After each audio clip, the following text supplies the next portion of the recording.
"Carol, we do not need you to come over anymore." Those words hit me like a bucket of ice water in the middle of December. It was 3 in the afternoon on a random Tuesday. I was preparing my famous meatloaf to take to my grandkids when the phone rang. It was my son Ryan, without any preamble, without a, "How are you, Mom?" without even a greeting. "We do not need you to come over anymore." I stood there frozen with the phone pressed to my ear, waiting for him to say, "I am joking, Mom," or at least explain what had happened, but I only heard silence on the other end, a silence that felt like a stabbing pain. "Excuse me," I managed to whisper. My voice sounded so small, so fragile, as if I were a little girl asking for permission to exist. "You heard me, Mom. Pam and I have decided that we no longer need you to take care of the house when we travel. We have found another solution." Another solution. Those words resonated in my chest like funeral bells. I was another solution. After 2 years of guarding their house as if it were a treasure, after canceling my plans, my trips, my friends to be there every time they needed to leave the city for work. But Ryan, what did I do wrong? The kids and I get along so well. I always left everything clean. I never touched anything that wasn't, "You did not do anything wrong, Mom. It is just that, well, we prefer to have someone else." Professional. Professional. The word struck me like a slap in the face. Me, who had raised 3 children practically alone after their father died, who had managed a house, a business, who had been mother and father at the same time for so many years, was not professional enough to take care of my own son's house. "And the kids, do Sophie and Danny know I am not coming anymore? They will be fine. They are big kids now anyway." Big. Sophie was 8 years old and Danny was barely 6. Big enough not to need their grandmother, but not big enough to stay alone. The contradiction was so obvious that my soul ached. In that moment, my entire life passed through my mind like a movie in fast forward. The Sundays I stopped going to church to stay with them, the times I canceled doctor appointments because Pam needed me to watch the children, the trips I did not take with my friends from the club because family comes first, the nights I stayed awake waiting for them to arrive from their trips to make sure everything was perfect. I remembered that time Danny got sick with a high fever, and I stayed up all night taking care of him, bringing him ginger ale, telling him stories until he fell asleep. Or when Sophie had nightmares and would only calm down when I sang her the same songs I sang to Ryan when he was little. "Mom, are you there?" His voice brought me back to reality, a reality where apparently I was no longer necessary. "Yes, I am here." I lied, because the truth is that a part of me had broken in that moment and was no longer whole. "Well, anyway, thanks for everything you did. We will deposit the money for the last month next week. We will deposit as if I were the cleaning lady, as if the 2 years I dedicated my life to taking care of his family were just another job, as if the love, the dedication, the sleepless nights worrying about them had a price tag. "Ryan, I never charged you for caregiving." "I know, Mom, but Pam insists it is the right thing to do." Pam. Of course it was Pam's idea. That woman who from day one made me feel like an intruder in my own son's life. The same woman who smiled with fake teeth when she needed something and treated me like air when I was of no use to her. Can I at least say goodbye to Sophie and Danny? There was a pause so long that for a moment I thought the call had dropped. "It is better if you do not, Mom. The kids adapt quickly. We do not want to confuse them. We do not want to confuse them." As if my love was confusion, as if 2 years of care, affection, bedtime stories, and special breakfasts were going to traumatize them. I hung up the phone without saying goodbye. For the first time in my life, I hung up on my son. I stood there in my kitchen looking at the meatloaf that I would no longer have anyone to give, to feeling how the silence of my house became deafening. I sat in my favorite chair, the one where I like to drink my coffee in the mornings while planning what activities to do with the kids. And for the first time in many years, I cried.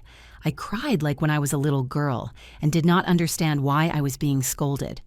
I cried like when my husband died and I felt the world was ending. I cried like only a mother cries when she realizes that for her own son, she is replaceable. Do you know what hurt the most? It was not the ingratitude, although that hurt like a thorn stuck in my heart. It was not even the rejection, although that made me feel like a useless old woman. What hurt the most was realizing that I had lived the last 2 years of my life believing I was indispensable to them when in reality I was only convenient. That night I could not sleep. I spent it looking at photos on my phone, photos of the kids with me at the park, photos of the special meals I prepared for them, photos of the 3 of us putting together puzzles on the living room floor. In all those photos, I looked happy, complete, useful. The next day, I tried to follow my normal routine, but everything felt empty. Breakfast tasted like cardboard. The flowers in my garden seemed to have lost their color. Even my favorite shows seemed boring. Then the phone rang again. For a moment, my heart raced, thinking it was Ryan calling to apologize to tell me it had been a mistake that they needed me back. But it was not him. It was my neighbor, Mrs. Higgins. "Carol, have you seen your daughter-in-law's Facebook? I did not even know Pam posted things on Facebook. She had never added me as a friend, but Mrs. Higgins followed her. What is happening, Mrs. Higgins? Oh, honey, you better come over here. There is something you have to see." And just like that, without knowing what awaited me, a truth began to reveal itself that would change everything. A truth that would make me understand that the blow I had just received was only the first of many that were to come. But also, without knowing it at that moment, it was the first step toward my freedom. Walking those 50 yards to Mrs. Higgins' house felt like an eternity. My legs were shaking and I had a knot in my stomach, telling me that whatever my neighbor had seen, I was not going to like it at all. Mrs. Higgins opened the door before I knocked. Her face full of pity told me everything. "Oh, Carol, sit down before you see this." She took me directly to her kitchen where she had her phone open to Pam's Facebook page. And there it was, a photo that broke my soul into pieces. It was Pam posing smiling next to a young woman, blonde, about 30 years old, dressed in an impeccable uniform. The caption read, "Finally found the perfect nanny. Thanks to Premium Care Agency for sending us Sandra. The kids already adore her, and we are super peaceful knowing they are in professional hands. Worth every penny we pay. Hashtag best nanny. Hashtag premium care.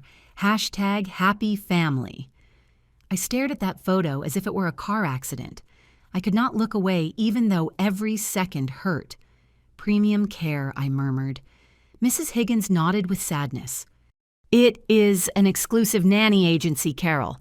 They charge about $1,500 a week." $1,500 a week, almost $6,000 a month. That was more than many families earned in total. And they were willing to pay that fortune for a stranger when they had let me go, who had cared for them with love and dedication without even a decent explanation. "Keep looking," Mrs. Higgins told me softly, like when you give bitter medicine to a sick person. I kept scrolling down Pam's page. There were more photos. Sandra playing with Sophie in the yard, Sandra helping Danny with homework, Sandra preparing breakfast in my kitchen using my recipes that Pam had learned by watching me cook. But what finished destroying me was the video she had uploaded just 2 days ago. It was Sandra reading a story to the children before sleeping exactly in the same place where I used to do it with the same lamp that I turned on sitting in the same rocking chair that I had used for 2 years. "The kids adapted super fast," Pam said in the video. "It is incredible how professionals know exactly what to do. There is no comparison. There is no comparison." Those words stuck in my chest like daggers. There was no comparison between a grandmother's love and an employee's work. Pam was right. There was no comparison, but not in the way she believed. "When did she upload this?" I asked with a broken voice. 2 days ago, honey. The same day Ryan called you." The same day. It meant they already had everything planned. That when Ryan called me to fire me, Sandra was already there installed, replacing me as if I had never existed. I felt so much rage I started to shake. But it was not just rage. It was something worse. It was the deepest humiliation I had felt in my life. "Mrs. Higgins, did you know anything about this?" "Oh, Carol, I saw the moving truck about a week ago. I thought it was their stuff. I never imagined." A week. They had been planning to replace me for a week, and I knew nothing. Following my normal routine, worrying about whether I would have enough food prepared for when they returned from their trip to the city, thinking about what new activities I could invent for the kids. How foolish I had been. I walked back to my house like a zombie. Every step hurt as if I were walking on broken glass.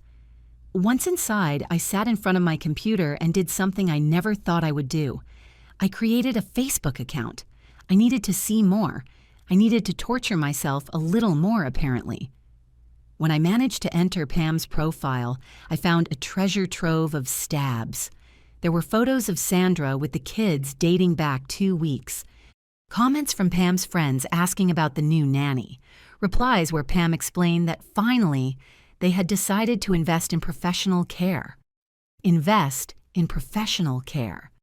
As if what I had given for 2 years was cheap amateur of poor quality.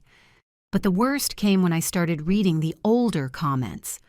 Posts from months ago where Pam complained subtly about having to depend on family for childcare.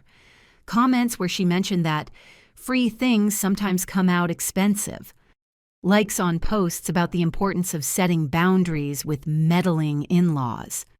Meddling in-laws. Me. The woman who had sacrificed 2 years of her life for them was a meddling mother-in-law. I closed the computer and sat there in silence, processing everything I had discovered. They had not only replaced me, they had been enduring me, tolerating me, putting up with me until they could get rid of me. The phone rang. This time, it was my close friend Connie. "Carol, how are you? I found out what happened with Ryan." How had she found out? Did the whole world already know I had been kicked out like a dog? Who told you, "Oh, honey, you did not know Pam put it in the school mom's chat. She says they are finally free from having to use informal family care and that now they have peace of mind." Informal family care. Free. Peace of mind. Each word was a slap. Pam had turned my dismissal into a public celebration. She had used my pain as content for her social media, as if it were the happy ending of a movie, where she was the heroine who had finally found the perfect solution. "Carol, are you there?" "Yes, Connie, just processing." "Oh, my love, come to my house. Do not stay alone." But I wanted to be alone. I needed to be alone with my pain, with my humiliation, with the realization that I had been an idiot for 2 years. That night I stayed awake making a mental list of all the things I had sacrificed to take care of my grandkids. The trips I did not take, the painting classes I quit, the suitors I pushed away because I did not have time for romance, the friends I stopped seeing because I was always busy with the kids. My social life had been reduced to almost nothing. My days revolved around Ryan and Pam's schedules. My plans always depended on whether they needed me or not. And now I realized that they had never really needed me. They had only used me. The difference hurts when you understand it truly. Being necessary means you are indispensable, that your presence makes a difference, that without you, something important would be lost. Being used means you are convenient replaceable that you serve until they find something better. I had believed I was necessary, when in reality, I was only useful. The next day, I tried to call some friends from the book club I belonged to before becoming a full-time nanny. The first one told me she had not heard from me in so long she thought I had moved. The second explained they had changed the meeting day months ago and already had an established group. The third did not even answer. I realized something terrible. I had no life of my own. For the last 2 years, I had lived through the lives of others. I had become a satellite orbiting my son's family, and now that I had been expelled from their orbit, I was floating lost in space. Who was Carol without grandkids to watch? What did I do with my days when they did not have to revolve around others' schedules? What were my own plans my own dreams, my own goals? The answer terrified me. I did not know. I had been a mother so young, a widow, so young, a grandmother so committed that I never had the opportunity to discover who I was as an independent person. And now, at 67 years old, I had to start from scratch. But there was something I did know with absolute certainty. Never again would I allow anyone to make me feel like a burden. Never again would I sacrifice my dignity for the comfort of others. What I did not know yet was that the universe was preparing to put that promise to the test much sooner than I imagined. Because 3 weeks later, the same phone that had brought the biggest humiliation of my life would ring again, and this time it would bring the perfect opportunity for revenge. 3 weeks. 21 exact days had passed since that call that changed my life. 21 days where I woke up every morning without having to think about preparing breakfast for anyone but myself. 21 days where the silence of my house had stopped being deafening and became liberating. I am not going to lie to you. The first 2 weeks were horrible. I cried so much I thought my eyes were going to dry out. But something started to change in the 3rd week. I began to remember who I had been before becoming my own son's free nanny. I signed up again for water aerobics classes. I resumed my soap operas without having to pause them every 5 minutes. I even dared to buy a new dress, a red one, that for years I would not have worn because, what will the people at the kids' school think? I was starting to breathe again when the phone rang. It was 11 at night on a Wednesday. Who calls at that hour? Only 2 types of people, those who bring bad news or those who need something urgent. It was Ryan, and by the tone of his voice, I knew immediately it was the second. "Mom, are you awake?" His voice sounded different, broken, desperate, nothing to do with the coldness of that call 3 weeks ago. "Yes, I am awake. What is wrong?" There was a silence.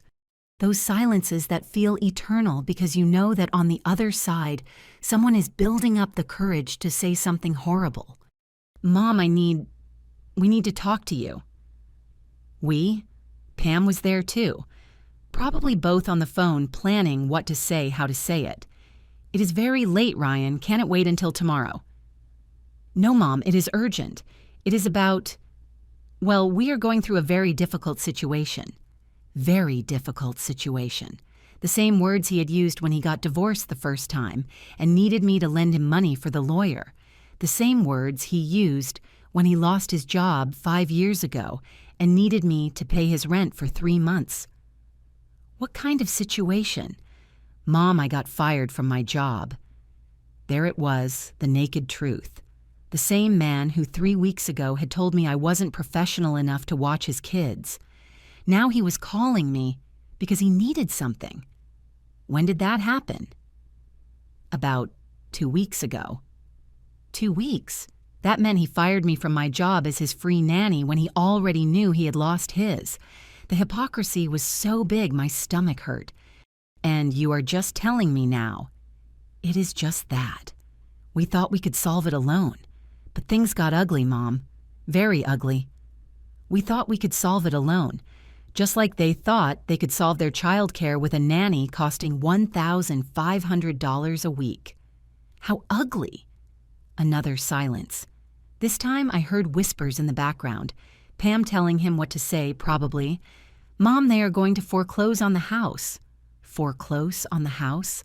The house I had cared for as if it were mine for 2 years. The house where I had left part of my soul in every corner I cleaned. Every meal I cooked, every story I told. In how much time? In a week. "Mom, we are desperate. We do not know what to do." We do not know what to do, but surely they already knew who to call when everything went wrong. "And the professional nanny, can't Sandra lend you money?" There was a silence so long I thought the call had dropped. "Mom, Sandra is no longer here." "What do you mean she is no longer here?" "We had to let her go." Let her go. What an elegant way to say they had fired her too. Surely when they realized they could not pay her $1,500 a week without a job. And the kids are fine. Pam is watching them. Pam is watching them. The same Pam who for 2 years had acted as if it were torture to be alone with her own children. The same one who always found an excuse to go out when I arrived to watch them. "Ryan, why exactly are you calling me?" Another pause. More whispers. Probably Pam pushing him to get straight to the point. "Mom, you are the only person who can help us." The only person. How quickly it had gone from, "We do not need you to come anymore," to, "You are the only person who can help us. How much do you need?" It is $50,000, Mom. $50,000. A fortune. The equivalent of years of work for many people. And they said it as if it were something normal, as if I were a bank that existed solely to solve their problems. "That is a lot of money, Ryan." "I know, Mom, but we know you have Dad's savings and the life insurance and..." There it was. Finally, the truth came out. Not only did they know I had money, they had been doing the math, calculating how much I had planning how to ask me for it. "How long have you known I have that money?" "Mom, it is not that." "How long, Ryan?" A sigh of defeat. "We have always known, Mom, but we never thought they were going to need it. It is not that. It is just that we always wanted to be independent. Independent, with a nanny costing $1,500 a week. What kind of independence was that? And now what changed?" "Mom, please. Do you know I would never ask you for this if it weren't a real emergency? The kids. We cannot let the kids lose their house." The kids. Of course they had to bring up the kids. The most powerful card they could play. And they knew it. "Do the kids know you kicked me out like I was an employee?" Total silence. "Did you tell them that I was no longer good enough to watch them?" "Mom, that wasn't..." "Did you explain why their grandmother who loves them disappeared from their lives from one day to the next?" "Mom, please, let's not make this harder than it already is. Let's not make this harder. As if I were the one complicating things. As if I were the one who had created this disaster." In that moment, something clicked in my head. A cold and perfect clarity took over me. It was as if I had been seeing everything through fogged glass, and suddenly someone had wiped it clean. I saw the situation exactly as it was. My son and his wife had used me for 2 years. They had humiliated me publicly. They had replaced me with an expensive stranger. They had celebrated my exit as if it were a liberation. And now, when things got tough, they came running to me like a dog with its tail between its legs. But there was something they did not know, something they had never bothered to find out in all these years, that I was not the naive and manipulatable little old lady they thought I was. "Ryan, I am going to think about your request." "Seriously, Mom, thank you. I knew that." "Do not thank me yet. I said I am going to think about it. I will call you tomorrow." "But Mom, it is urgent. We only have a week to..." "Then you better pray that my answer is the one you want to hear."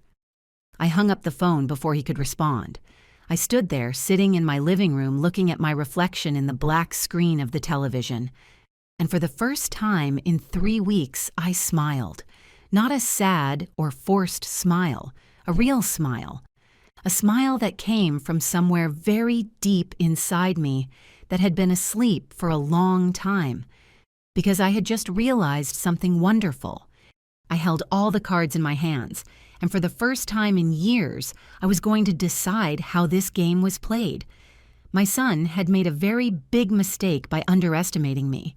Both of them had made the mistake of believing that a mother's love is unconditional and unlimited, no matter how they treat her. They were about to learn that they were very, very wrong. Revenge, they say, is a dish best served cold. And I had just found the perfect recipe. That night, I did not sleep a single minute. But it was not from sadness or despair like the previous nights. It was from something much more powerful, the pure thrill of someone who has just discovered they have superpowers. I spent the entire early morning planning thinking, calculating every move like a chess master. Because that was exactly what this had become, a game of chess. And after having been a pawn for 2 years, I had finally become the queen. At 8 in the morning, when I knew Ryan would be awake and nervous waiting for my call, I dialed his number. "Mom." He answered on the first ring. His voice sounded desperate, as if he had been glued to the phone all night. "Good morning, son. Did you sleep well?" The question caught him off guard. He probably expected me to get straight to the point, as I always had. Yes, Mom. Well, not much. Have you thought about what we discussed?" Of course I thought about it. All night, actually. I could feel him relaxing on the other end of the phone. And I think we need to talk in person. The three of us. The three of us, you, Pam, and me. If you are going to ask me for such a large amount of money, I think I deserve a face-to-face conversation. Don't you think? There was a pause, surely consulting with Pam. "Yes, sure, Mom. When do you want us to come to your house?" "No, not at my house." Another longer pause. "Then where?" "At the Royal Garden restaurant, today at 2 in the afternoon." The Royal Garden was the most expensive restaurant in the city, the same place where Ryan had taken Pam to propose, the same place where they celebrated their anniversary every year, when they had money. "Mom, that place is very expensive." "Are you worried about the price of the restaurant when you are asking me for $50,000? Silence. "You are right. We will be there." "Perfect. And Ryan." "Yes, Mom. Dress appropriately. It is an elegant place." I hung up before he could respond. I had 6 hours to prepare, not physically but mentally, because what I was going to do in that restaurant was going to set the tone for everything that would come after. I showered calmly using my most expensive soap. I put on the navy blue dress I had bought for my niece's wedding, but never used because Pam had said it was too flashy for a woman my age. I did my hair at the salon and even got my nails done. When I saw myself in the mirror, I recognized someone I hadn't seen in years, Carol Rose.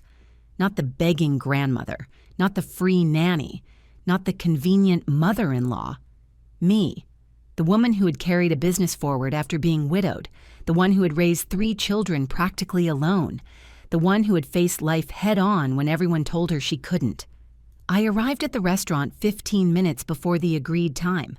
I asked for the most visible table in the place, right in the center where everyone could see. I ordered a glass of red wine and sat down to wait. I saw them arrive exactly at 2.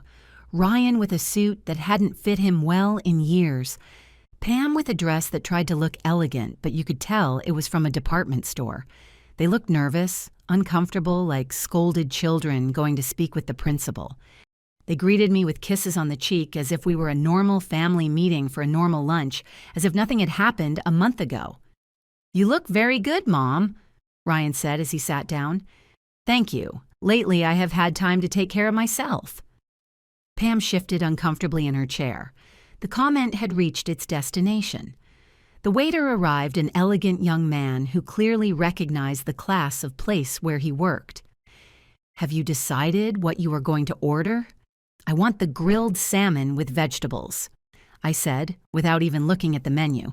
It was the most expensive dish on the card. "And for the guests..." Ryan and Pam exchanged nervous looks, surely calculating how much money they brought, how much that meal was going to cost. "Do you have something more economical?" Ryan murmured. "The soup and salad special is $15, the waiter said professionally. "That, please, for both of us." When the waiter left, I stared at my son, this 42-year-old man who looked defeated, who could not even afford to order what he wanted in a restaurant. "How are the kids?" I asked, as if it were the most natural question in the world. "They are fine," Pam responded quickly. "They asked about you last week." "Really? And what did you tell them?" Another nervous look between them. "We told them that you were busy." Busy. I let the word float in the air. After 2 years being their second mother now, I am busy. "Mom, please," Ryan interrupted. "We did not come here to fight." "No, you are right.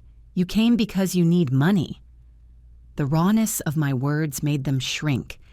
It was the first time in my life I spoke like this to my son, without detours, without diplomacy, without the filter of unconditional love. "It is a temporary situation," Pam said. "As soon as Ryan gets another job?" "How long have you been looking, son?" 2 weeks, Mom." "Barely." 2 weeks. But you told me last night you got fired 2 weeks ago. Did you start looking the same day they fired you?" He turned red, trapped in the lie. "Well, I needed a few days to process." "A few days to process? When you have a family to support a mortgage to pay a nanny costing $1,500 a week." "We no longer have a nanny," Pam murmured. "Ah, sure, you fired her too, just like you fired me." The silence became dense heavy. Other diners were starting to turn to look at us. "Mom," Ryan said in a low voice, "could you speak more quietly? Are you embarrassed, son? Are you embarrassed that people find out about your situation?" The food arrived. My salmon looked delicious. Their lunch specials looked sad. I ate slowly, savoring every bite while they barely touched their food. The tension was so thick you could cut it with a knife. "Mom," Pam finally spoke, "we know we made mistakes." "And mistakes." I put down the fork and looked directly at her. "Is that what you call what you did to me? We did not mean to hurt you." "You didn't mean to hurt me, Pam. You uploaded photos to Facebook celebrating that you had freed yourselves from me. You said in the school chat that you finally had peace of mind." She turned pale. She didn't know I had seen all that. Was that what a mistake, a misunderstanding?" Ryan intervened before Pam could respond. "Mom, what matters now is that we need your help. Can we talk about everything else later?" Later than what, Ryan? After I solve your problem, after I pay your debts, and then what, you fire me again when you no longer need me? "No, of course not. Things are going to be different." "Different how?" He didn't know how to answer because he had no plan, he only had need. "Look," I said, wiping my mouth with the napkin, "I am going to be very clear with you. A month ago you treated me like trash. You humiliated me. You replaced me as if I were an old appliance. And now you come here after having wasted all your savings on an expensive nanny asking me to rescue you." "Mom, I haven't finished." My voice had become cold-controlled. "Do you think that because I am your mother, because I love you, I am going to take out my checkbook and solve all your problems? Do you think you can treat me badly when you do not need me, and well, when you do?" They both looked at me as if I were a stranger, and in a way I was. I was the Carol they had never known. "Are you going to help us or not?" Pam asked with a tone of desperation that almost sounded like begging. I smiled a small, cold smile. "I am going to think about it." "You are going to think about it, but Mom, we only have a week. I know how much time you have, and I already heard your request. Now I need time to consider all my options." I got up from the table and grabbed my bag. "You are leaving. You guys can stay as long as you want. The check is on you." I left them sitting there with their mouths open, watching me walk away toward the exit. On the way to the door, I heard Pam say in panic, "Ryan, did you bring enough money to pay?" I didn't turn around to see his answer, but the smile I had on my lips grew bigger. The game had officially begun, and for the first time in years, I held all the winning cards. But this was only the first move. What came next was going to be much, much more interesting. I left the restaurant feeling like a queen. My heels sounded different on the pavement, firmer, more secure. It was as if every step was taking me toward a version of myself I had forgotten existed. But while I drove back home, a part of my mind was working at full speed. I could not make such an important decision based only on emotions, however justified they were. If I was going to play this game, I needed information, real information, not the half-truths and lies they had been telling me. I arrived home and sat in front of the computer. I opened Google and typed something I never thought I would have to search: private investigator in the city. Dozens of results appeared. Web pages with photos of serious men in trench coats like out of a movie. agencies with pompous names that promised absolute discretion and guaranteed results. I decided on one that looked serious but not too intimidating: Archer Professional Investigations. The website showed a middle-aged woman with a kind but intelligent face. Licensed Sandra Archer, it said, specialist in family and financial cases. A woman. I liked that. She would probably understand my situation better. I dialed the number. Archer Investigations, good afternoon. Good afternoon. I need to hire your services. Of course, ma'am. Can you give me your name? Carol Rose. And how can we help you, Mrs. Rose?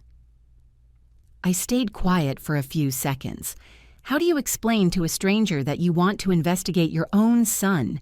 It is about my son and my daughter-in-law. I need to know their real financial situation. I understand. Is there any specific reason why you need this information? They are asking me to lend them money, a very large amount, and I think they have been lying to me about many things. How large? $50,000. There was a pause on the other end. Mrs. Rose, could we meet in person? This type of conversation is better had face-to-face. An hour later, I was sitting in a small but professional office downtown. Sandra Archer turned out to be exactly as she looked in the photo. Serious but warm. Someone who inspired confidence. Tell me the full story, she told me with a small recorder on the desk, and I told her everything, from the 2 years taking care of my grandkids to the humiliating call. From the discovery on social media to the uncomfortable lunch this afternoon. I kept nothing back. Sandra took notes, constantly asking precise questions every now and then. Do you know at what company your son worked? Jimenez Construction and Associates. And when do you say they fired him? 2 weeks ago, according to him. Do you have any idea why they fired him? No, he just told me it was staff cuts. Sandra kept writing. Did your daughter-in-law work? Supposedly not. She always said she dedicated herself to the kids and the house. Supposedly, well, for 2 years, I was the one who watched the kids when they went out. And they went out a lot. Too much for someone who supposedly does not work. Do you know if they have properties besides the house? No, not that I know of. Vehicles. 2. A truck from last year and a sports car that Pam bought a few months ago. Sandra raised an eyebrow. A sports car. Do you know what brand? A red BMW. She showed it off a lot on Facebook. And when was this? 3 or 4 months ago, I think. More notes. Sandra looked more and more interested. Mrs. Rose, have your son or daughter-in-law had problems with gambling? The question took me by surprise. Gambling. Not that I know of. Why do you ask? Just routine. Do they travel a lot? Yes, all the time. That is why they needed me to watch the kids. They always had work commitments in other cities. Sandra stopped writing and looked directly at me. Mrs. Rose, I am going to be direct with you. From what you are telling me, there are several inconsistencies in the story they have given you. My recommendation is that we do a complete investigation before you make any decision about lending them money. What kind of investigation? Credit history, public bank movements, property records, employment background. We can also verify if he was really fired and why, and review their social media activities more thoroughly. Is all that legal? Everything we investigate is in public records or information they themselves have made public. We are not going to do anything illegal. How long would it take? 3 days. 4 maximum. And how much would it cost? $2,000. It includes the full report with documented evidence. $2,000. A fortune to investigate my own son. But compared to the $50,000 they were asking me for, it was a smart investment. When could we start? As soon as you sign the contract and make the deposit. Half an hour later, I left that office having made one of the most difficult decisions of my life. I was going to investigate my own son as if he were a criminal. But while I drove back home, I realized something. I did not feel guilty. I felt smart. For the first time in years, I was taking a decision based on data, not emotions. The next 3 days were the longest of my life. Ryan called me twice, asking for an answer. I told him I was still analyzing the situation. Pam sent me a WhatsApp message with photos of the kids clearly trying to manipulate my feelings. It didn't work. On the 4th day, Sandra called me. "Mrs. Rose, can you come to the office this afternoon? We have the results." Are they bad news? That is going to depend on how you view them. But yes, there are many things you need to know. I arrived at the office at 4 in the afternoon. Sandra had a thick folder on her desk. "Sit down, Mrs. Rose. This is going to take a while." She opened the folder and took out the first document. "Let's start with your son's job. Ryan was not fired 2 weeks ago." My heart raced. What? He was fired 4 months ago for misappropriation of company funds. The world came crashing down on me. Misappropriation of funds. Apparently, he used the corporate card for personal expenses, expensive dinners, hotels, shopping. The company decided not to press charges in exchange for him returning the money and resigning quietly. Did he return the money? Not all of it. That is where his real financial problems started. Sandra took out another document. But that is not all. Pam does work. She owns a high-end clothing boutique at the Grandview Mall, and she does very well. A boutique. But she told me she didn't work. Not only does she work, but she earns more than what Ryan earned before they fired him, approximately $8,000 a month. My head was spinning. Everything had been a lie. And the trips. Ah, the trips. Sandra smiled strangely. That is the most interesting part. She took out a stack of printed photos from social media.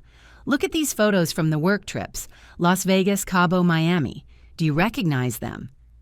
"Did you see them on Facebook?" "Yes, they were not work trips. They were vacations. And look at the dates." I checked the dates. My blood froze. "These photos are from when I was watching the kids." "Exactly. While you sacrificed yourself watching your grandkids for free, they were spending the company money on luxury vacations. But how could they pay for all that if now they say they have no money? Because they paid for it with money stolen from the company and with credit cards. Look." She showed me another document. "They have debts of over $100,000 credit cards, personal loans. The house mortgage is 5 months behind." 5 months. But Ryan said they only had a week before foreclosure. That is also a lie. The foreclosure process takes months. They have time, but they need money urgently to get current. Sandra kept taking out papers. And there is more. Pam's red BMW was bought with a loan in Ryan's name, without him knowing. How without him knowing? She forged his signature. Technically, it is fraud. My son was a thief. My daughter-in-law was a scammer. And I had been so naive that for 2 years I had given them all my time and energy while they lied to my face. Is there anything else? Yes, the most serious part. Sandra took out the last document. Did Ryan ever mention he played in casinos? No, never. Well, it turns out he does play, and a lot. He has gambling debts of $30,000 with people, let's say, not very recommendable. There it was, the final piece of the puzzle. Not only were they liars and thieves, they were also compulsive gamblers. "Mrs. Rose, are you okay?" "You look very pale." I leaned back in the chair, processing all the information. My son, the boy I had raised with so much love, had become a stranger, a criminal. "What do you recommend I do?" I asked with a weak voice. Sandra looked at me seriously. "As an investigator, my job is to give you information. As a woman and a mother, I am going to give you some advice. Do not give them a single dollar. And if you want my personal opinion, I think it is time they learned the consequences of their actions." I left that office with the folder under my arm and absolute clarity in my mind. It was no longer just a question of wounded pride or revenge for humiliation. It was a question of justice. My son and his wife had lied, stolen, scammed. They had used me as a free nanny while they spent stolen money on luxuries. They had forged documents, accumulated irresponsible debts, put their own children's future at risk. And now they came to me as if nothing had happened, waiting for me to rescue them from the consequences of their own acts.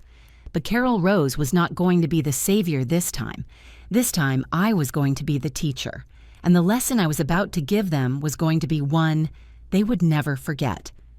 The game had changed completely. It was no longer just revenge, it was education.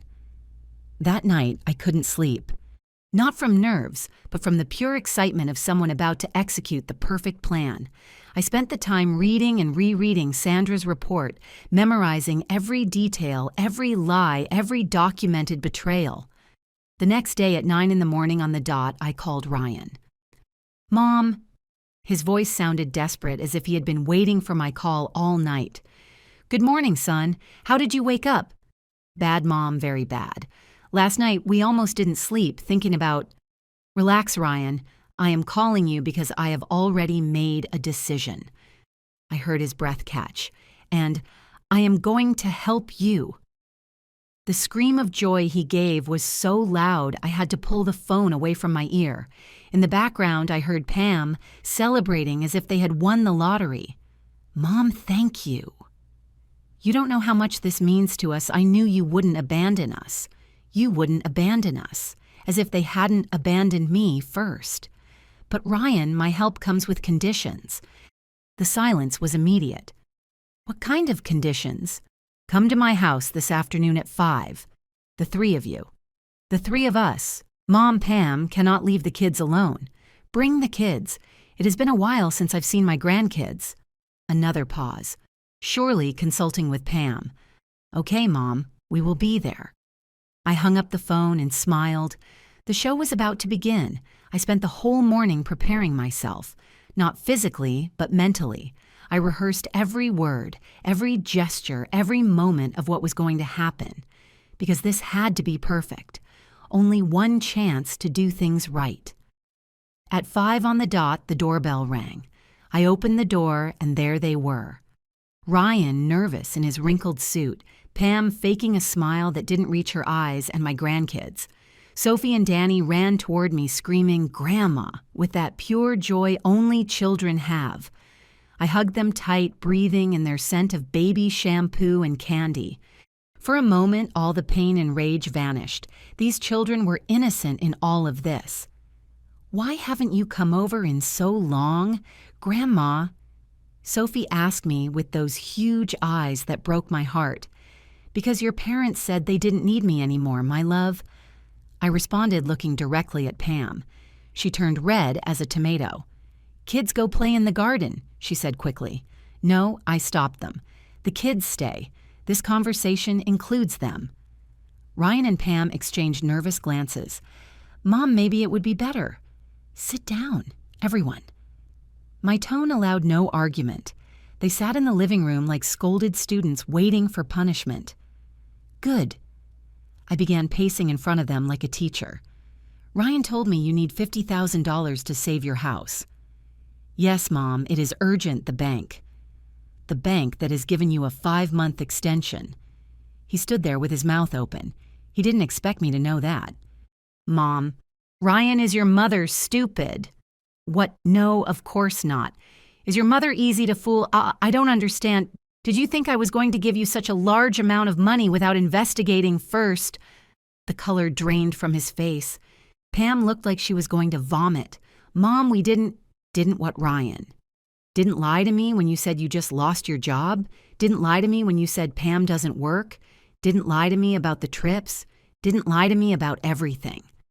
I pulled out Sandra's folder and slammed it on the coffee table as if it were a bomb. "I know everything, Ryan, everything." Ashley stood up as if she were about to bolt out the door. "Sit down." I ordered her with a voice I did not even recognize as my own. "I am not finished." She sat down, trembling. "I know that Ryan was fired 4 months ago for embezzling money from the company. I know that Ashley owns a boutique that brings in $8,000 a month. I know that his business trips were actually vacations paid for with stolen money. I know about the BMW bought with forged documents, and I know about the gambling debts. With every revelation, they sank deeper into the armchair. The children looked at us without understanding, but they could feel the tension.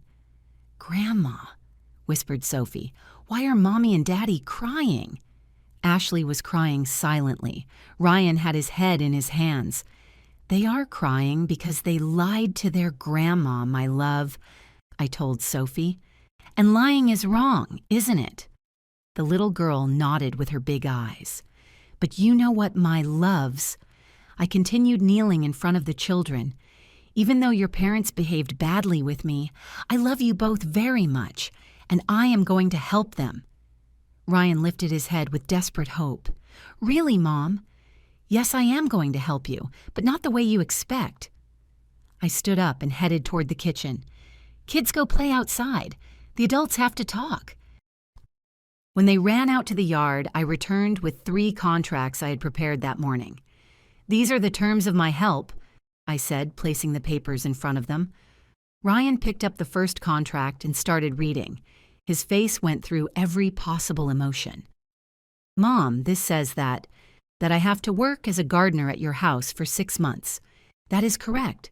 Monday to Friday from 8 in the morning to 5 in the afternoon. Salary $500 a week." "But that is ridiculous. I am an engineer." "You are a thief engineer who was fired for stealing, and now you are a gardener who needs a job." Ashley took the second contract with shaking hands. "And I have to work as housekeeper, cook, and maid. Same hours as your husband. Same pay." "This is humiliating. More humiliating than forging documents. More humiliating than lying to a mother who sacrificed everything for you." I picked up the third contract. "And this is the payment agreement. During 6 months, you are going to work for me, earning $1,000 a week between the two of you. That is $24,000 in total. The other $50,000 I am going to lend you without interest, payable in 2 years. Ryan was calculating desperately. "But Mom, $24,000 is not enough for our expenses." "Of course it is not enough for the lifestyle you are living. That is why you are going to have to make changes. Sell the BMW, close accounts at expensive restaurants. Cancel club memberships. Learn to live with what you earn honestly." "And if we do not accept?" Ashley asked with a thread of a voice. I smiled coldly. "Then there is no help, and you already know what happens with gambling debts when they are not paid on time." Ryan turned pale. Ashley started to shake. "Besides," I continued, "I have all the evidence of the theft at the company and the car fraud. One call from me to the police and everything gets much more complicated. It was a lie. I was not going to report my own son, but they did not know that." "This is blackmail," murmured Ashley. "No, my dear daughter-in-law, this is called justice. For 2 years, you used me as a free employee while you lived off stolen money. Now you are going to know what it feels like to work for fair wages." I sat in front of them and crossed my hands. "You have exactly 5 minutes to decide. You sign the contracts and we start tomorrow, or you look for another solution to your problems." The next 5 minutes were the quietest of my life. I could see how they calculated, how they weighed their options, how they realized they had no alternative. Ashley was the first to take the pen. "Where do I sign?" Ryan looked at her as if she were a traitor. "Ashley, can't we, what, Ryan, work honestly for the first time in years, pay our debts, save our children?" Ryan took the pen with trembling hands. "I cannot believe my own mother is doing this to me." "Your own mother is saving your life, and incidentally is teaching you something you should have learned many years ago, that actions have consequences." They signed all 3 contracts. While they did it, I thought about all the days I had sacrificed for them, all the nights I stayed awake worrying about their happiness, all the moments I put their needs before mine. "We start tomorrow at 8, I said, putting the contracts away. "Do not be late, and Ryan."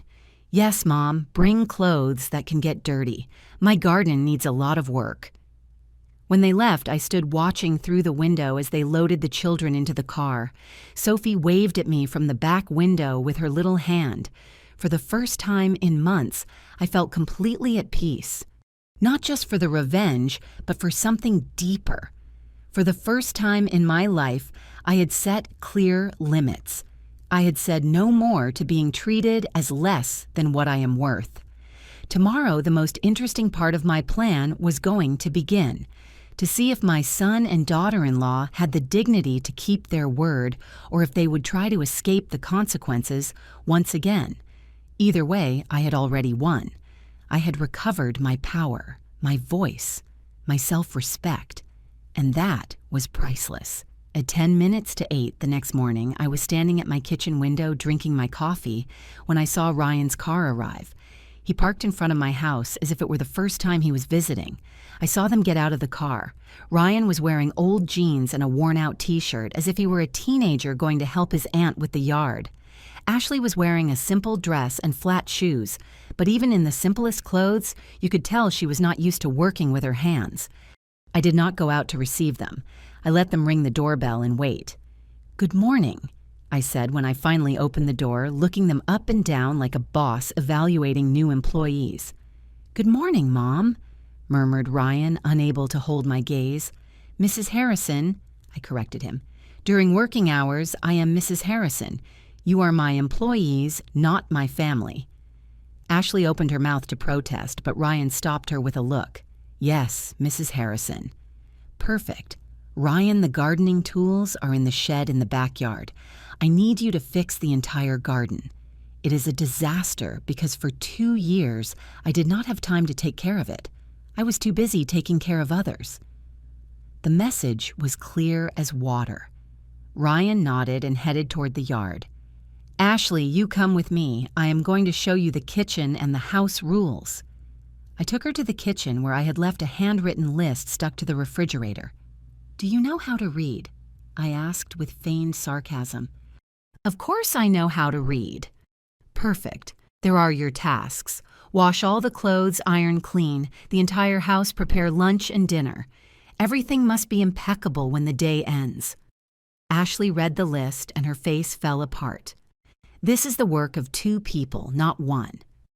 "Oh, really? How curious, because I did all of this, plus took care of your children when I worked for free for you." She shut up immediately.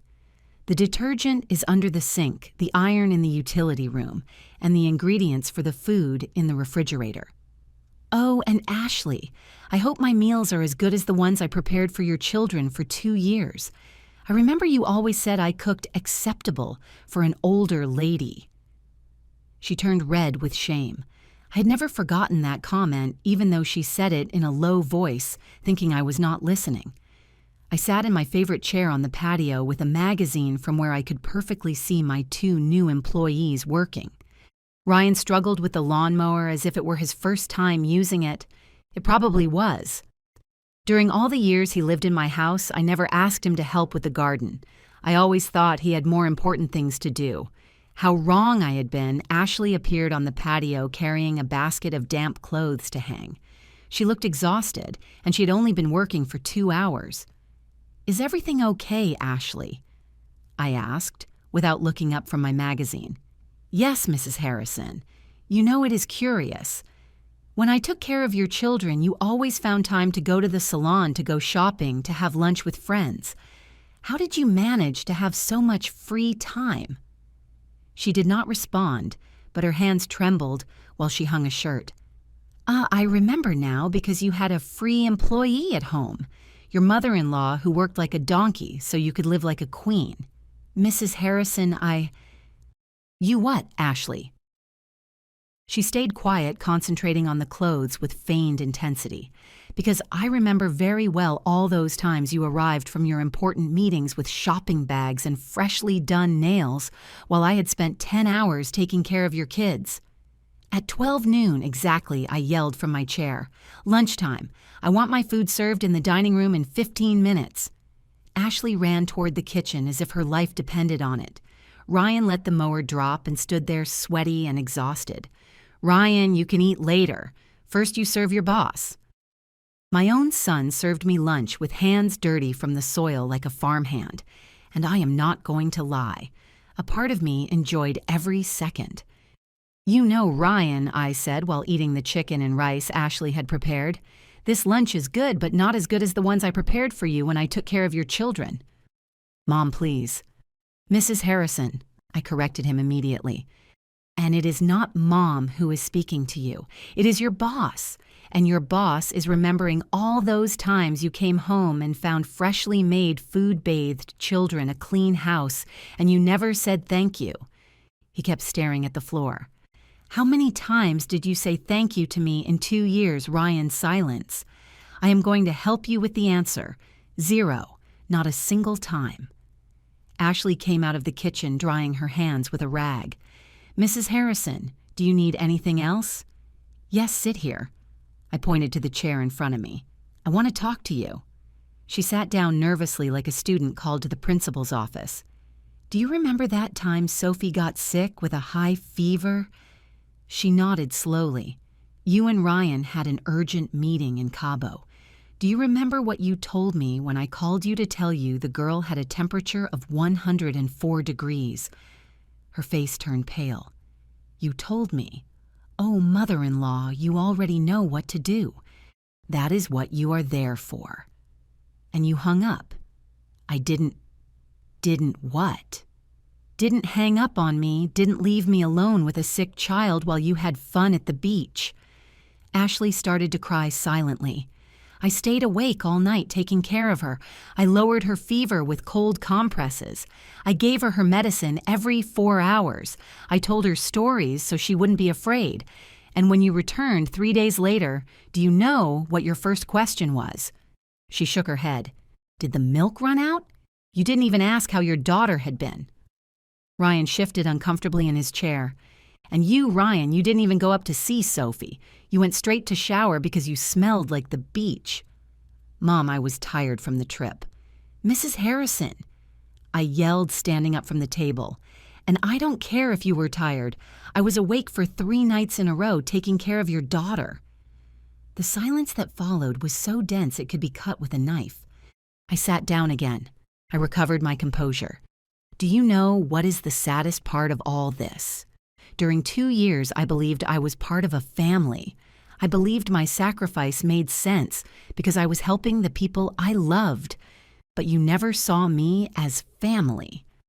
I took out my phone and opened the photos I had saved. "Do you see these photos of the vacation in Las Vegas?" They recognized them immediately. "Look at the date. Exactly the day Dylan had his play at school.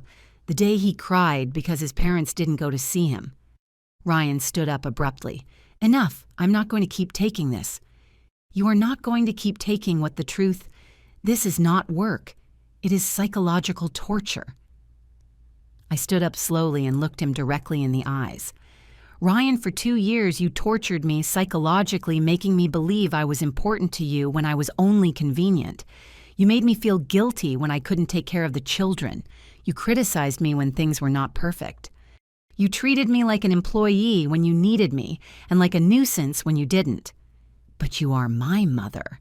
"Exactly. I am your mother, not your free employee." Ashley stood up too. "Mrs. Harrison, this has gone too far. We are leaving." "Perfect," I said with absolute calm. "You can leave whenever you want. But remember that without my help, you have exactly 3 weeks before losing the house, and gambling debts do not disappear because you quit working." They froze. "Besides, I have something else to show you." I went to my study and returned with another folder. This one was different, thicker, more dangerous. Sandra. My private investigator not only investigated their finances, she also investigated their activities. I opened the folder and took out printed photos. "Do you recognize this casino?" Ashley turned white as paper. "And this date exactly the day you told me Sophie was sick and you couldn't take her to her little friend's birthday party." I took out more photos. "Here you are at the racetrack the day you supposedly had a meeting with the principal of Dylan's school." Ryan let himself fall into the chair as if all his bones had been removed. Mom, don't you understand? I understand perfectly. I understand that your work emergencies were excuses to go gamble. I understand that I was the perfect babysitter because I never asked questions. I understand that you ruined your lives for a vice, and now you want me to pay the consequences. Ashley was crying openly now. Please, Mrs. Harrison, we have a problem. We need help. And I am giving it to you. I am giving you honest work, fair pay, and the opportunity to pay your debts. What I am not going to give any more is my dignity. I got close to them and spoke in a low but firm voice. You are going to finish your workday. You are going to return tomorrow at 8 o'clock sharp, and you are going to fulfill your contract. Because if you do not do it, all this information goes to the company where you stole to the bank that lent you money for the car, and to the corresponding authorities. That is blackmail, whispered Ryan. No, son, that is called consequences, something you should have learned many years ago. They stayed quiet, defeated. Now finish your work. Ryan, that lawn is not going to cut itself. Ashley, the bathrooms still need cleaning. I saw them walk away toward their tasks like zombies, and for the first time since all this started, I did not feel satisfaction. I did not feel revenge fulfilled. I felt something much more complex. Pity. Pity for the man my son had become. Pity for the woman he had chosen as a wife. Pity for the grandchildren who had to carry the burden of such irresponsible parents. But I also felt something else. Determination. Because this was just beginning. And before it ended, my son was going to learn the true meaning of responsibility, honesty, and respect, even if it hurt my soul in the process. 3 weeks. Exactly 21 days Ryan and Ashley had been working for me. 21 days where I had seen them arrive every morning with the longest faces in the world, like condemned prisoners walking toward the gallows. At first I thought they would get used to it, that they would find a rhythm. But it was not like that. Every day that passed, they looked more defeated, more resentful. As if honest work was the worst punishment I could have imposed on them. Ryan had lost weight. His hands were full of calluses, and his back hurt constantly. Ashley had broken nails and dry skin from so much washing and cleaning. They looked human. For the first time in years, they looked like people who had to work to live. But there was something else. Something I did not expect. I was getting to know them for real. During those 3 weeks while I observed them working, I could see who they really were beyond the lies and the easy money. Ashley, when she didn't have to maintain her facade of a rich lady, was actually quite intelligent and hardworking. Ryan, without the pressure of feigning success, showed a humility I hadn't known in him since he was a child, but that changed nothing of what they had done. It was Friday afternoon. Ryan was watering the plants in the backyard, and Ashley was finishing ironing the last shirt of the week. Both moved with the automation of someone who already knows their routine, but also with the heaviness of someone who finds no meaning in what they do. Ryan, Ashley, I called them from the kitchen. Come here, we have to talk. They approached, wiping their hands with that expression of exhaustion I had learned to recognize. They sat in front of me at the kitchen table where we had had so many conversations during these weeks. How do you feel? I asked them directly. They looked at each other, surprised by the question. How do we feel? Repeated Ryan. Tired, Mom, very tired. Mrs. Harrison? He corrected himself automatically, although this time without so much venom in his voice. Tired, Mrs. Harrison. And you, Ashley. She sighed deeply as if she were a completely different person, as if the last years had been a dream or a nightmare, I don't know. I nodded slowly.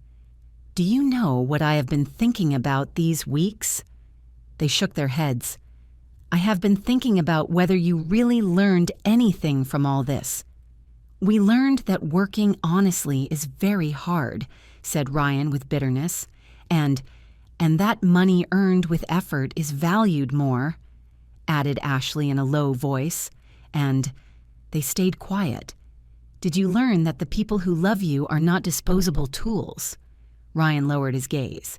Yes, Mom, we learned that.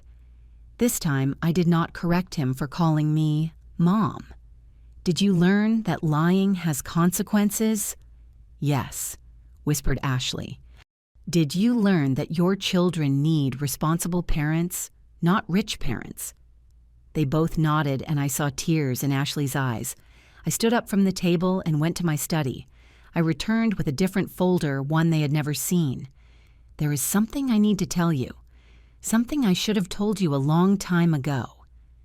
I opened the folder and took out the first document. Do you see this? It was a bank statement with a figure that made their eyes open like saucers. $300,000, read Ryan out loud. Mom, from where? From your dad's life insurance, from the sale of the house where you grew up, from the investments I made over 20 years from my catering business that I managed for 10 years after being widowed. I took out more documents. Do you see this property in Florida? It is mine. This investment account, mine too. This insurance policy for $100,000, also mine. Ashley stood with her mouth open. Mrs. Harrison, why did you never tell us you had so much money?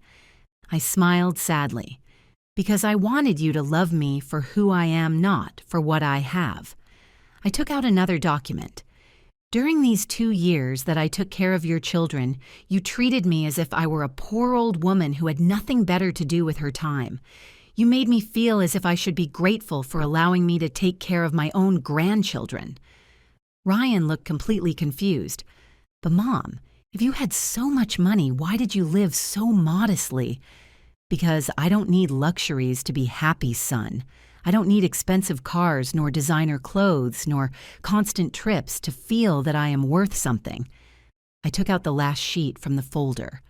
And now comes the most important part of this conversation.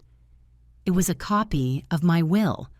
I put it on the table as if it were a final trump card. During these 3 weeks, I didn't just put you to work to teach you a lesson. I was also deciding what to do with my inheritance. The silence that followed was so dense it could be touched.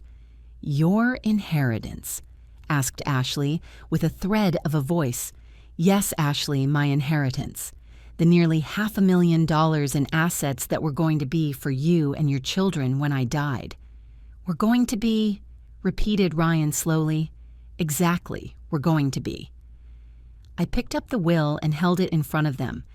Do you know what my previous will said, that everything was divided in equal parts among my 3 children and their families? Ryan, you and your children were going to receive a substantial amount. Ashley turned pale. And now I have been observing you for 3 weeks, seeing if you had really changed, seeing if you had understood the value of things, seeing if you had learned to respect the people who love you. I got up and began to walk around the kitchen like a judge about to pass sentence. During these 3 weeks, I have heard how you complain about honest work. I have seen you arrive late twice. I have noticed that Ashley uses my phone to call her friends when she thinks I am not watching. I have seen that Ryan takes food from my refrigerator without asking for permission. The two shifted uncomfortably in their chairs. But I have also seen you work together for the first time in years. I have seen Ashley cook with love for her children when they come in the afternoons. I have seen Ryan teach Dylan how to use tools on the weekend. I have seen flashes of the people you could be. I returned to the table and sat in front of them. Do you want to know the whole truth? They nodded fearfully. I never intended to give you the $50,000. What? They exclaimed in unison.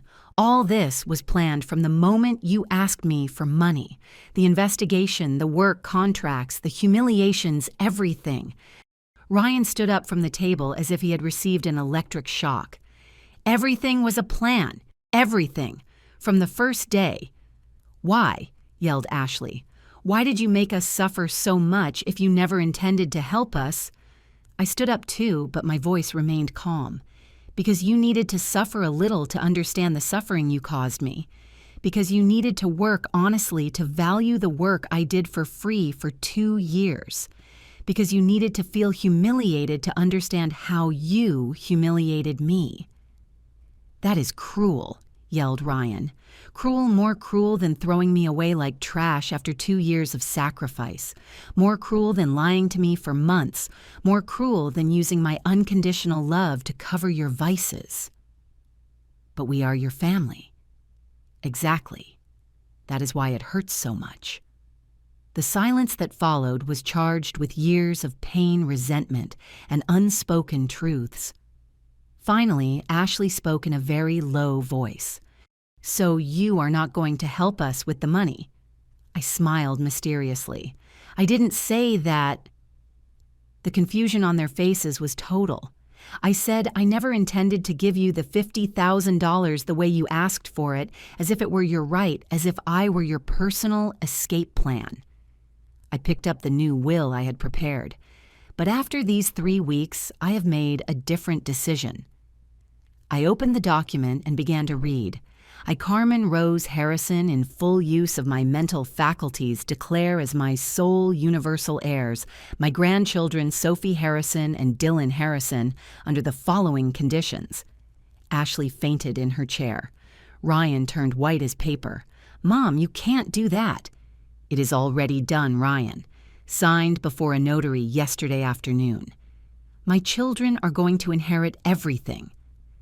They are going to inherit everything you were going to waste, with the difference that they are not going to be able to touch a dollar until they turn 25. And in the meantime, the money is going to be invested, guaranteeing their education, their health, and their future." Ashley recovered her color and looked at me with pure hate. "You are punishing us, punishing our children." "No, Ashley, I am saving them. I am forcing you to grow up. I am protecting your children from repeating your mistakes." Ryan let himself fall into his chair like a broken doll. "So we are not going to receive anything." I smiled again, but this time with some warmth. "I didn't say that either." I took out another document. "I have decided to give you a chance. One single definitive chance." "What kind of chance?" "I am going to pay your debts. All of them. The mortgage, the credit cards, the loans, even the gambling debts." They couldn't believe what they were hearing. "Really? Really?" "But with very specific conditions." I put the document in front of them. "You are going to sign a contract where you commit to going to addiction therapy for a year. Ryan for his gambling, Ashley for her shopping addiction. You are going to attend financial education courses. You are going to work honestly, and you are going to pay me back every dollar during the next 5 years." I paused dramatically. "And you are going to bring the children to my house every weekend for the next 2 years so they can have the relationship with their grandma that you stole from me." Ashley started to cry again, but this time, they weren't tears of desperation. They were tears of relief. "And if we don't comply, if you don't comply, you not only lose my help, you also lose any right to a future inheritance, and I report you to the authorities for fraud." Ryan looked at me with a mixture of gratitude, fear, and something I hadn't seen in years, respect. "Mom, why are you doing this after everything we did to you?" I got close to him, and for the first time in 3 weeks, I touched him. I put my hand on his cheek like when he was a child. "Because despite everything, you are still my son, and because I believe there is still hope for you. And if we fail, then you will have failed with all possible opportunities, and I will have done everything a mother can do." The 3 of us sat, processing everything that had happened. 3 weeks that had changed everything between us forever. "Are you going to sign?" I asked finally. They looked at each other, a silent conversation full of years of mistakes, hopes, and second chances. "Yes," said Ryan. "We are going to sign." "And we are going to comply," added Ashley. "This time, we really are going to comply."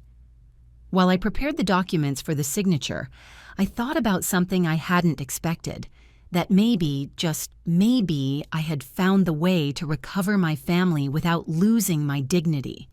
But the most important part of this entire story was still missing the part that would involve the only truly innocent people in this whole disaster, my grandchildren. And what I was about to discover about them would change everything once again. 2 days had passed since we signed the contracts. 2 days where Ryan and Ashley seemed like different people, more humble, quieter, as if they had finally understood the magnitude of what had happened between us. It was Sunday morning, and according to our new agreement, it was the first weekend the children would come to my house. From my living room window, I saw them get out of the car, Sophie in her yellow dress and Dylan with his superhero shirt. But something was different in the way they walked slow heads down as if they were coming to a mandatory appointment and not to visit their grandma. I opened the door before they knocked. My loves. I received them with open arms. Sophie hugged me, but it was a weird mechanical hug. Dylan didn't even look me in the eyes. "Hi, Grandma," mumbled the girl. "What is wrong, my darlings? Why are you so serious?" They looked at each other with that complicity that only siblings have when they share a secret. Nothing, Grandma. "We are fine." But I knew my grandchildren. I had spent 2 years taking care of them, seeing every expression on their little faces, learning to read their moods, and this was not normal. "Where are your parents?" "They left," said Dylan without emotion. "They said they were coming for us at night." I took them to the kitchen where I had prepared their favorite breakfasts: pancakes with honey for Sophie, scrambled eggs with ham for Dylan. "Are you hungry?" "A little bit," responded Sophie, but not with the excitement she used to show before. I sat them at the table and served them, but neither of the two ate with enthusiasm. They only moved the food around the plate as if it were an obligation. "Sophie, my love, what is wrong?" "You used to love my pancakes." The girl looked up and looked at me with those huge eyes that broke my heart. "Grandma, is it true that Mommy and Daddy have to work for you because you couldn't take care of us properly?" My blood froze. "Who told you that?" "Mom.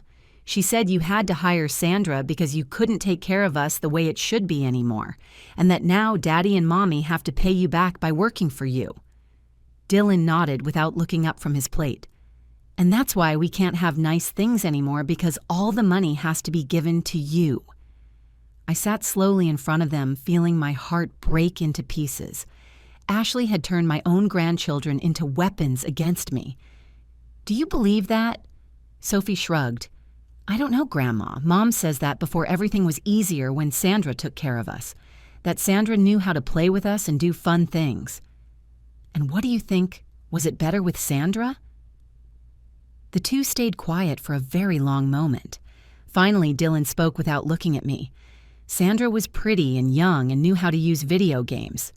"But she didn't know how to make pancakes like you," added Sophie quickly. "Nor did she know the songs you sang to us to sleep." "Did you miss your grandma when I didn't come anymore?" They looked at each other again. "Mom said we didn't have to miss you because you were going to be better resting in your house," murmured Sophie. "And that Sandra was better for us because she was professional," added Dylan. Professional. That damn word again. "But what did you feel when I didn't come anymore? I don't care what Mom said. What did you feel in your heart?" Sophie started to play with her fork, moving the pancakes without eating them. I cried the first night." "Why did you cry, my love?" "Because Sandra didn't know the moon song that you sang to me. And when I asked her to sing it to me, she said those songs were for little old ladies." Dylan looked up for the first time, "and she scolded me because I wanted her to make the eggs like you. She said my tastes were very childish." Childish. A nanny criticizing the tastes of a 6-year-old boy for being childish. "Did you tell your parents how you felt?" "Yes," responded Sophie, "but Dad said we had to adapt, that Sandra was better for us." "And Mom got mad. She said we were ungrateful, that Sandra cost a lot of money and that we couldn't be complaining." I got up from the table and went to the sink, not because I had something to wash, but because I needed to turn my back on them for a moment. I couldn't let them see me cry. My own grandchildren had been manipulated to believe that I was not enough for them, that I had been replaced by something better, that their suffering for my absence was selfishness on their part. Grandma? Sophie's voice brought me back. Are you crying? I wiped my eyes quickly and turned around with a smile. No, my love. I just had something in my eye. But Dylan had gotten up from his chair and approached me. Yes, you are crying. Is it our fault? I knelt in front of him and took his little hands. No, my heaven, it is never your fault. Adults sometimes do things that hurt without meaning to.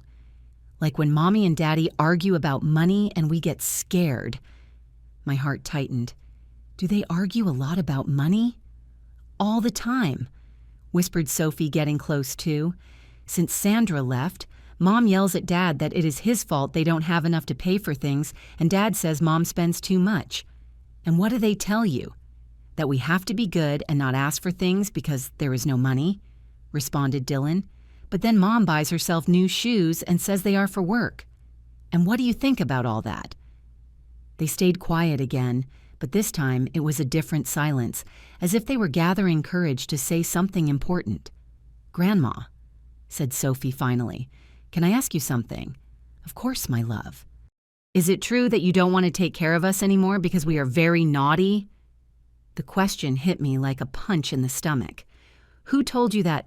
Mom, when we cried because you didn't come, she told us it was because we didn't want to behave well with you, that's why you preferred to stay in your house. I sat on the kitchen floor at the height of my grandchildren and took them by the hands.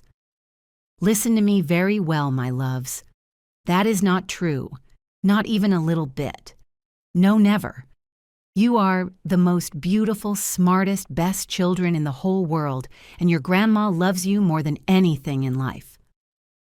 Then why didn't you come anymore? Asked Dylan with tears in his eyes. Because your parents decided they didn't need me to take care of you anymore.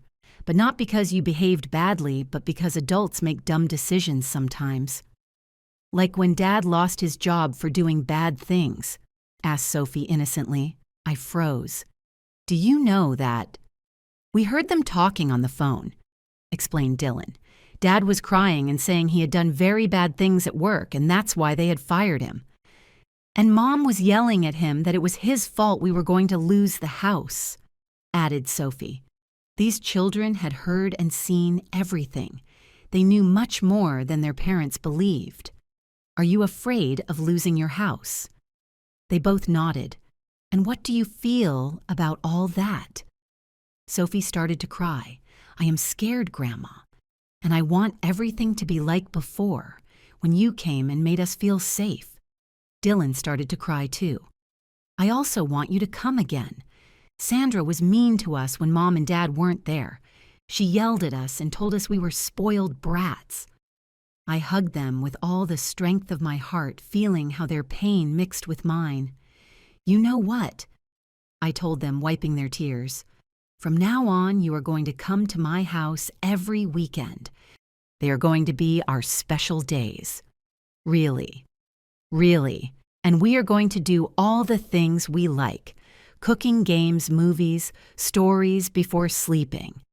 And are your parents going to let you come take care of us again? Asked Dylan with hope. I stayed quiet for a moment, thinking how to explain such a complex situation. Your parents and I are learning to be a family again. Sometimes adults forget what is important, and we have to remember. Are we the important thing? Asked Sophie.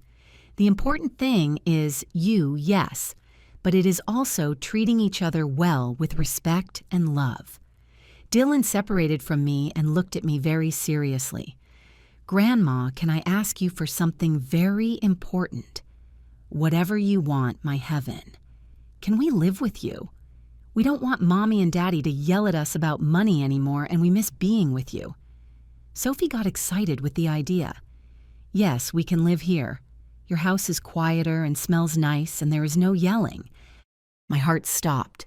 My grandchildren were asking me to rescue them from their own parents. Do you really want to live with your grandma? Yes. They responded in unison with a conviction that scared me.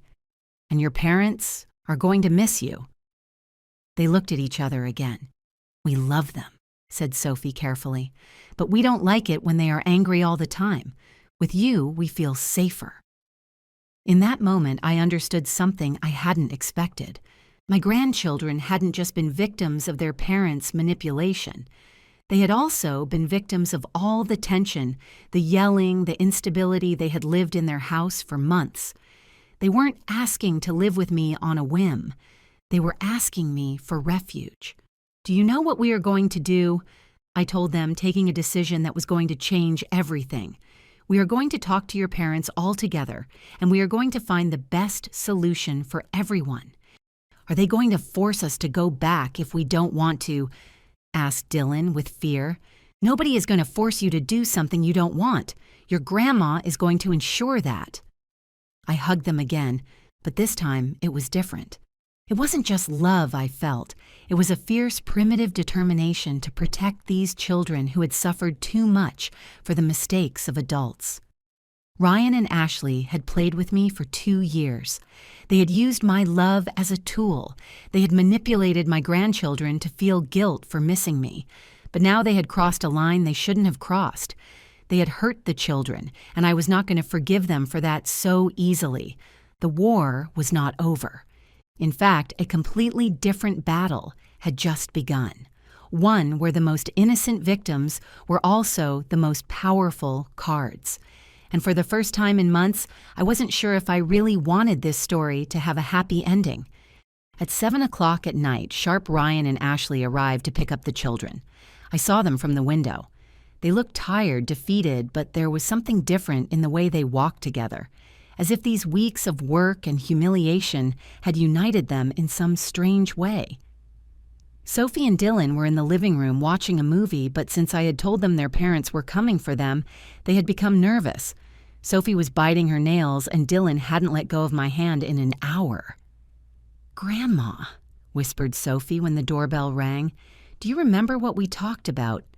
"I remember, my love. Don't worry." I opened the door and received them with a seriousness they didn't expect. "How did it go?" asked Ryan, trying to sound casual. "We need to talk, the 4 of us, before you take the children." Ashley frowned. "Did something happen?" "Come in and sit down." I took them to the living room where the children were still watching television, but with the volume very low. Clearly, they were listening to our conversation. "Sophie, Dylan," I told them softly, "do you want to tell your parents what you told me today?" The children looked at each other and then at their parents. Dylan was the first to speak with that courage only children have when they have nothing to lose. "Dad, we don't want to go back to the house." "What?" Ashley straightened up as if she had received an electric shock. "We want to stay with Grandma," added Sophie, taking her brother's hand. The silence that followed was so dense it could be cut with scissors. "Where did you get that idea?" asked Ryan, looking at me accusingly. "I didn't get the idea from anywhere, son. The idea came from them all by themselves after telling me everything they have lived in your house." "Everything what?" I sat in front of them and crossed my hands like a judge about to pass the final sentence. The constant yelling about money, the fear of losing your house, the nights where you argue thinking the children aren't listening, the way Ashley manipulated them so they would feel guilt for missing me. Ashley turned red as a tomato. "I didn't manipulate them." "You told them I didn't take care of them anymore because they behaved badly. You told them that Sandra was better for them because she was professional. You told them they didn't have the right to miss their grandma because I was an old woman who needed to rest." "Mom, that isn't what Ryan isn't true. Ask your children." The 4 of us turned to see the children who had curled up together on the couch as if it were their only protection. "Is that true?" Ashley asked them with a trembling voice. Sophie nodded slowly. "And you also said that Grandma didn't want us anymore because we were very naughty. That's why we cried so much when she didn't come anymore." Ryan let himself fall back in his chair as if he had been punched. "That's why you have been so weird with us." "We are scared," confessed Dylan. Scared that you will fight, more. Scared that you will scold us for asking for things. Scared that we will lose the house. And with Grandma, we aren't scared, added Sophie. With her, we feel safe. Ashley started to cry in silence. Ryan looked as if he had aged 10 years in 10 minutes. Kids, said Ryan with a broken voice, we didn't want you to feel that way. But that is how we feel, responded Dylan with a maturity that broke my heart. I stood up and went to the kitchen. I returned with a folder I had prepared during the afternoon. I have been thinking all afternoon about this situation, I said, putting it on the coffee table, and I have made some decisions. No, what kind of decisions? Asked Ashley, drying her eyes. First, the children are going to stay with me this week. You need time to fix your house, your relationship, and your life without the pressure of taking care of stressed children. Mom, you can't make that decision for us. Ryan, I can, and I am making it. Or do you prefer I call social services so they evaluate the situation in your house? He shut up immediately. They both knew that, with their financial history and the evidence I had, a social services investigation didn't suit them at all. Second, I continued, you are going to go to family therapy, the four of you. Not just addiction therapy like we agreed before family therapy to learn to communicate without hurting each other. Ashley nodded without protesting. Third, you are going to move. What? They exclaimed in unison. You are going to sell that house you cannot pay for, and you are going to move to something smaller, more appropriate for your real income. With the money from the sale, you are going to finish paying your debts.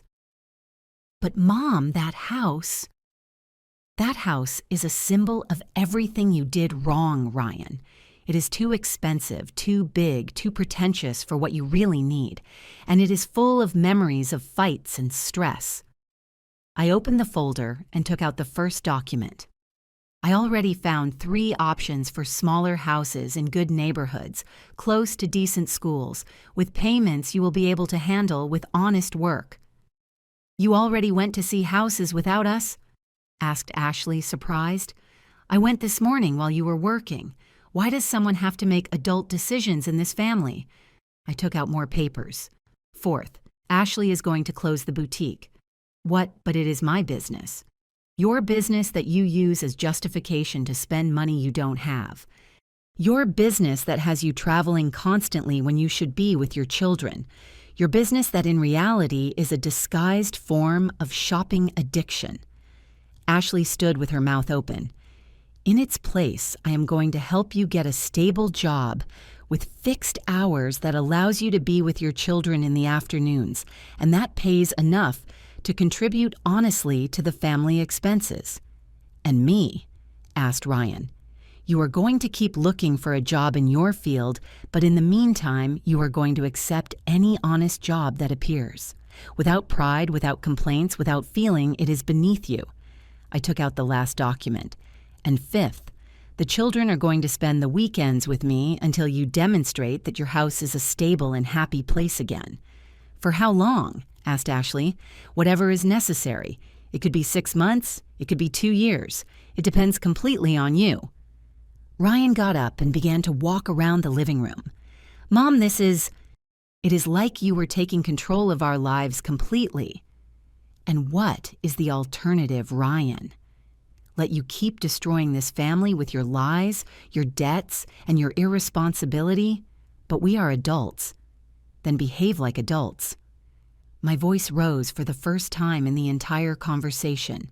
Adults who put their children first. Adults who do not lie. Adults who do not use the people who love them.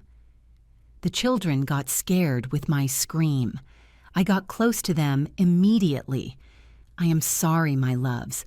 Grandma didn't mean to yell. It's okay, Grandma, whispered Sophie. Sometimes adults yell when they are worried. That simple phrase from my 8-year-old granddaughter made me realize something.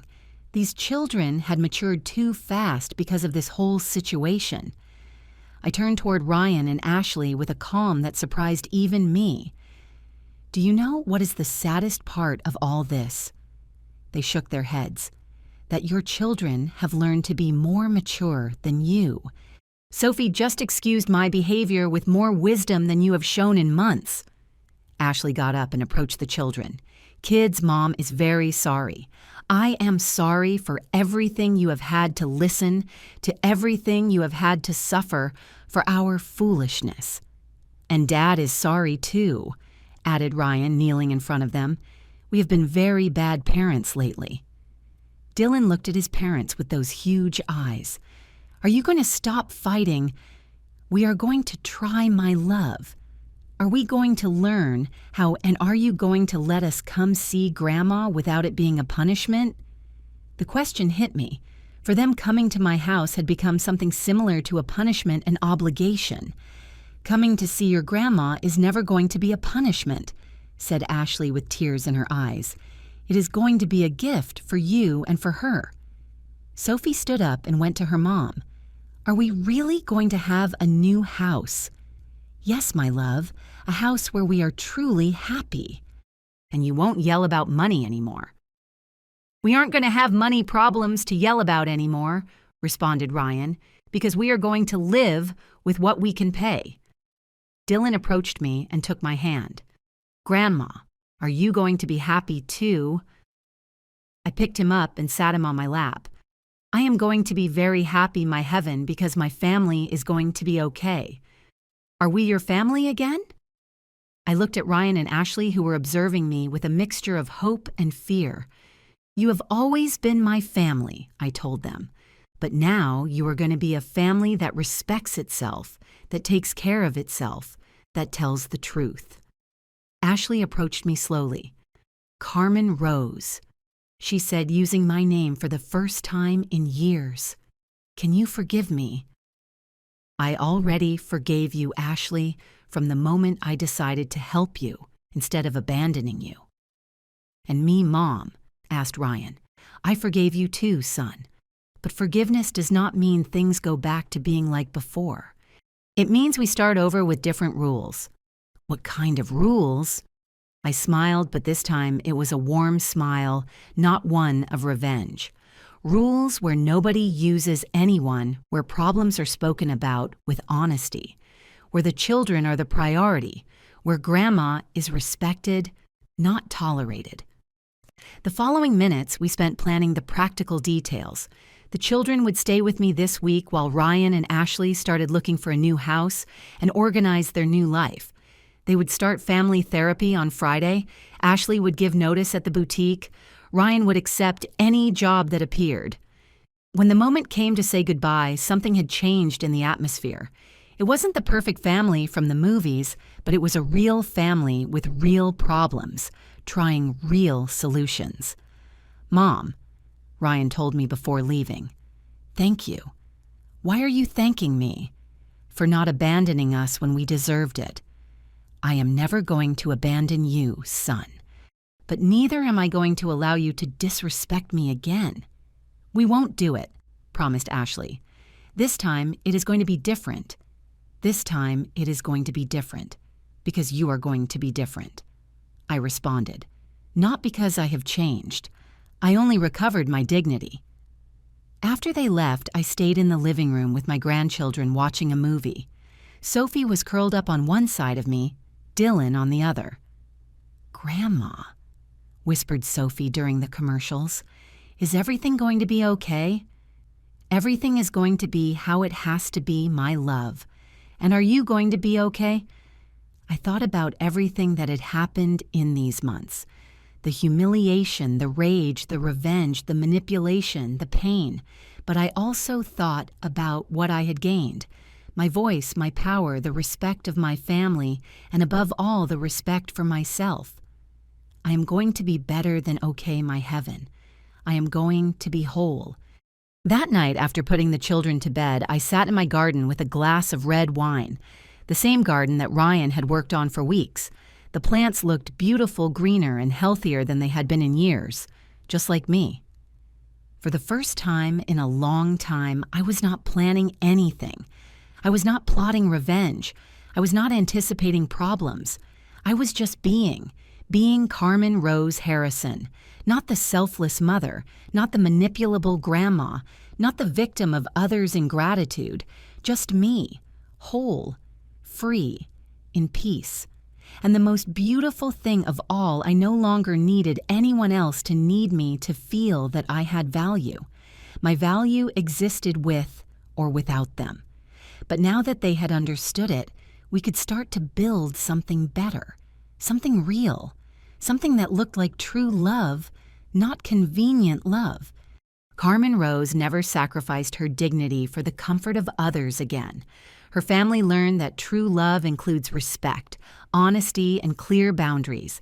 And the grandchildren grew up knowing that a strong woman is one who knows when to say no and when to say enough is enough. Because sometimes the greatest lesson of love you can give is teaching others how to treat you. Did you identify with Carmen Rose? Have you lived through something similar? Comment down below. Have you ever been made to feel that your love and sacrifice are worthless? Do you think Carmen Rose did the right thing by setting those limits? What would you do in a situation like that? Do you know someone who needs to hear this story? Tell us your experience. Your story can help another person who is going through the same thing. If this story touched your heart, subscribe and hit the notification bell. Here we share real stories of brave women like Carmen Rose who decided to recover their dignity and set boundaries.